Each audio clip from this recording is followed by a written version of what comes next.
And we are ready to begin. There's so much coming through about love.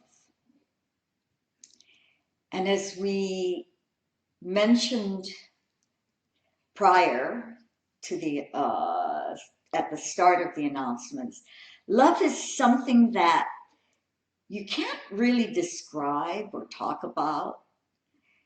And like the song, love is not an emotion. And it is. It is everything.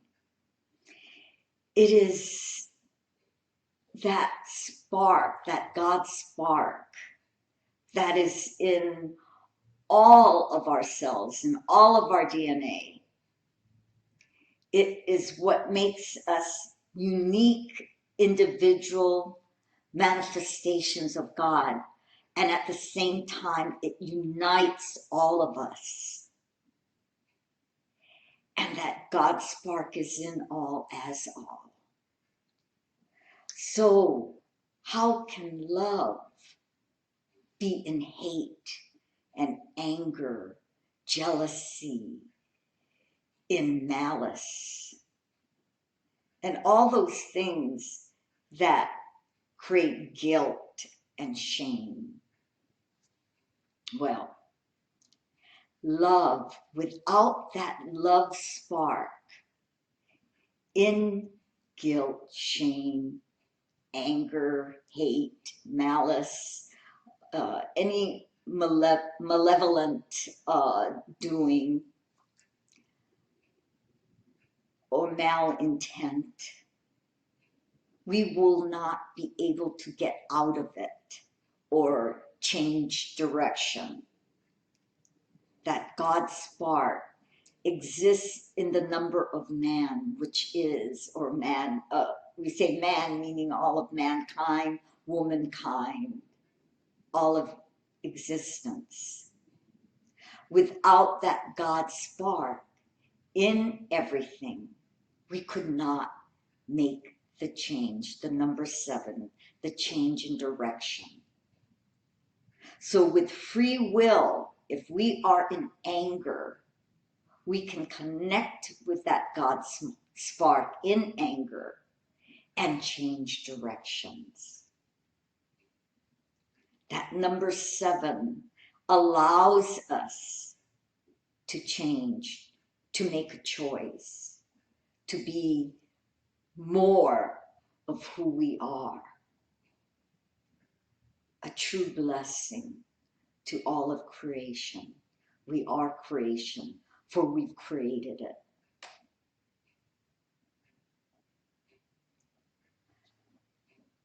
So love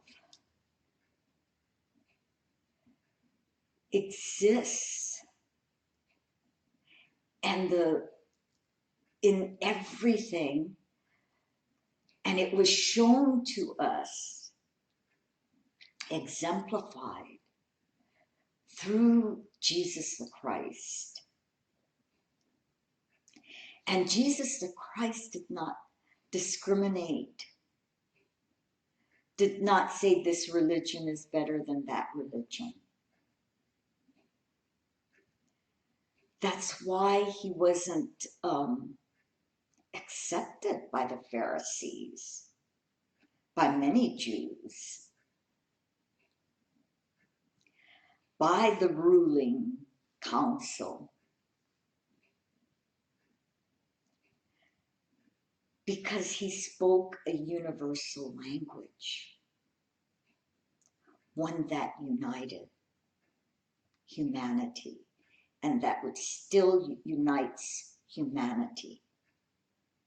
He spoke the language of love.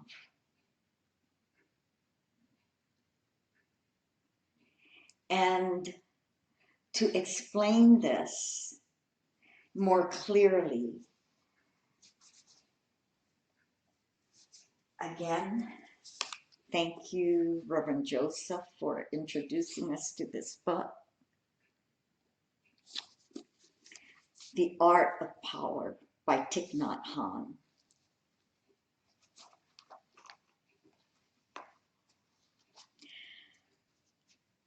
Thich Nhat Hanh, in this sequence in the book, he was returning to Vietnam after a long time being away, and he was not welcomed to Vietnam. It was under communist rule. And he says, in the beginning of our trip, it was clear that the government didn't want us to teach, to be in touch with the people. We knew that our practice had to be stable and solid to succeed. The conservative wing of the government tried everything to prevent people from attending my lectures and being exposed to our presence.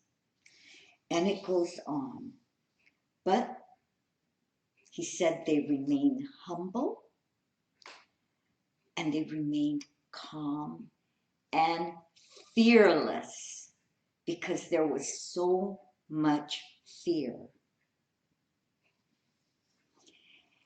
Anyway, at one of their talks, a person asked, if you take refuge in the three jewels being the Buddha, Dharma, and Sangha. The Buddha and the Dharma are the teachings. The Sangha is the church that is within all of us. Do you still have the right to love your country and the Communist Party? My answer came very quickly and was very simple. If taking refuge in the three jewels means you lose your right to love your country and the party, what is the use of taking the refuge?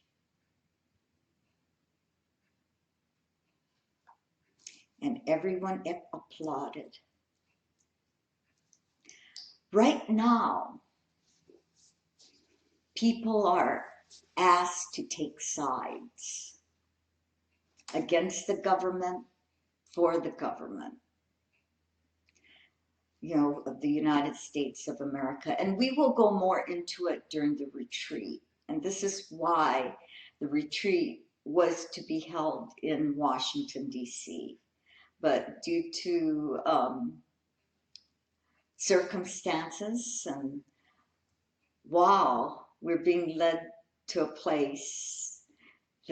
another place that will exemplify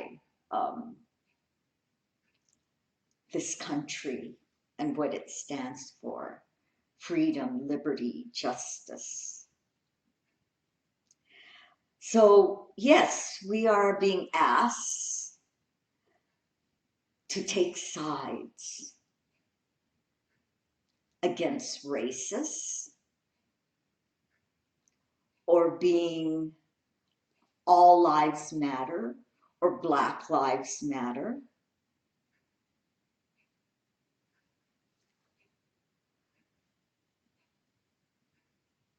So what is it teaching us? What is happening here? As we take sides, is there love for the opposition? Is there understanding? As we take sides, is there unity?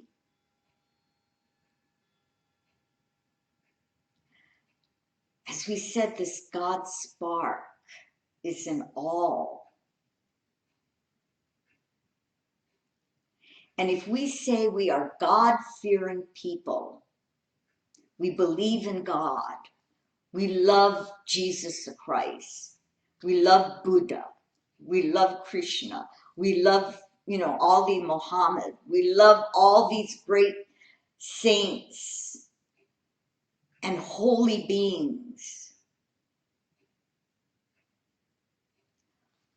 Why take refuge in them? if it would, because they all are one, that God spark. They all are in all. They don't take sides. Not even Gandhi. It may appear that he took sides. He chose freedom and liberation. He chose peace. Every moment we make a choice, it changes our direction. And the realization is there is no direction. There is no up, down, in, out, back, front, forward, sidewards. Because in reality, the truth, there is only the dot in the center of a circle. We are always that. We are always there.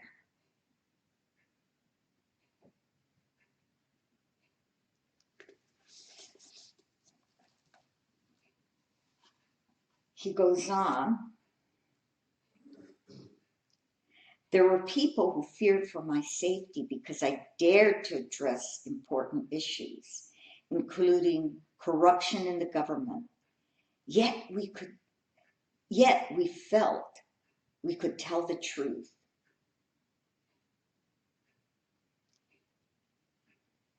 And prior to this, he says, I said things like, you know, in Plum Village, we live simply, monks, nuns, and laypersons. We live together like a family. No one has a private car. No one has a private bank account. No one has a private telephone. Actually, we are true communists. And there were communist leaders here that he was talking to, and they were not angry. They all laughed and laughed,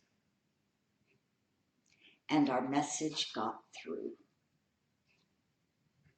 That Thich Nhat Hanh wasn't there to overthrow the communist regime or government, just like Jesus Christ was not here to overthrow any government, overthrow Caesar, overthrow.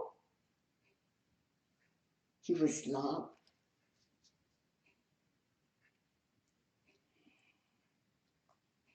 And so it goes on. As a result of this attention to using skillful means to reach people, the level of fear and anger went down every day, and a real change of heart took place in the government. This experience showed us powerfully how a small minority practicing diligently can influence the majority. The individual can indeed transform the collective. And this is love.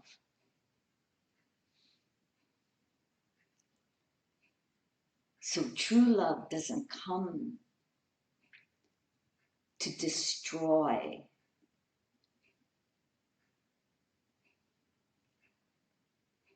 True love comes to help us realize that we have a choice and that God exists in all.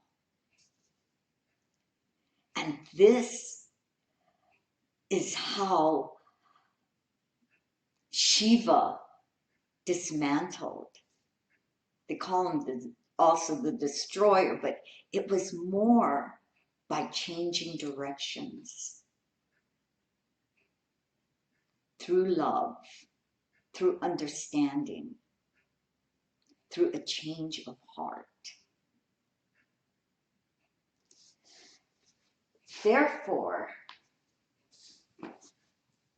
the best way that has been shown throughout history is not through forcing people or trying to make people believe what you believe,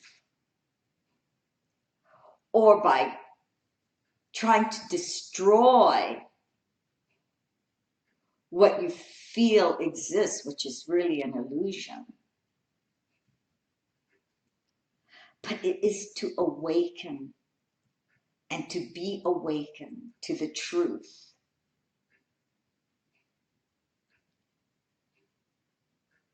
And the changes will be made. The greater does control the lesser. And there's no greater virtue than love and charity.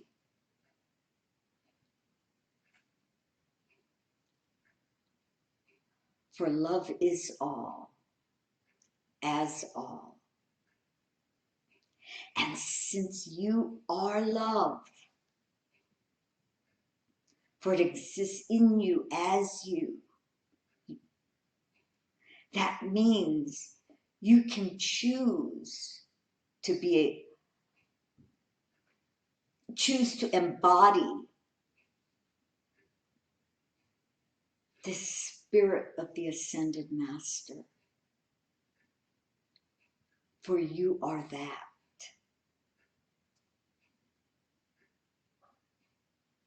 Love is that.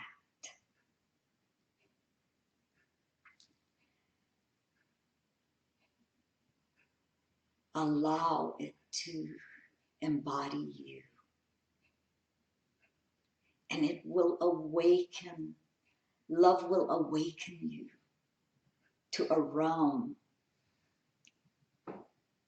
that you will recognize as home. And that is going home. All right. Please prepare yourselves for deep level meditation.